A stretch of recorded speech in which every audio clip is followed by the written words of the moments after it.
రాజస్థాన్‌లో ఉంటే ఒక్క క్షణం కూడా తీరిక లేనట్లుగా పని, పని, పని అని ఉంటుందండి. పొద్దున్నే 6 గంటలకు లెగిస్తే ఇంక మొత్తం పని అవ్వడానికి మా ఆయనేమో 6:45కేమో ఆఫీస్‌కెళ్ళాలి. మా పాప 8 గంటలకు స్కూల్‌కెళ్ళాలి. మా బుడ్డోడు 9 గంటలకి.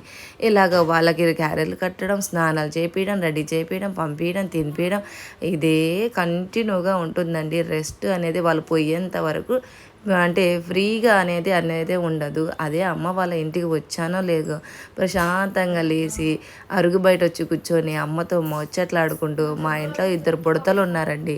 సో వాళ్ళతో అలాగ మాట్లాడుకుంటూ ఎంత ప్రశాంతంగా అనిపించింది. ఎందుకంటే ఇక్కడ వచ్చేసరికల్లా వండాలా, కడగాలా, తుడిచాలా అనేదే ఉండదు.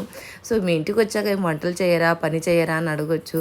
ఉంటుంది. కానీ మన ఇంటి దగ్గర అంటే ఎట్లా అంటే పిల్లలు స్కూల్‌కి వెళ్ళాలా, హస్బెండ్ డ్యూటీకి వెళ్ళాలా అని ఇలా ఉంటుంది. కానీ ఇక్కడ అలా ఏం లేదు కదండీ. సో అనమాట నా డే ఫస్ట్ అయితే ఇలాగైతే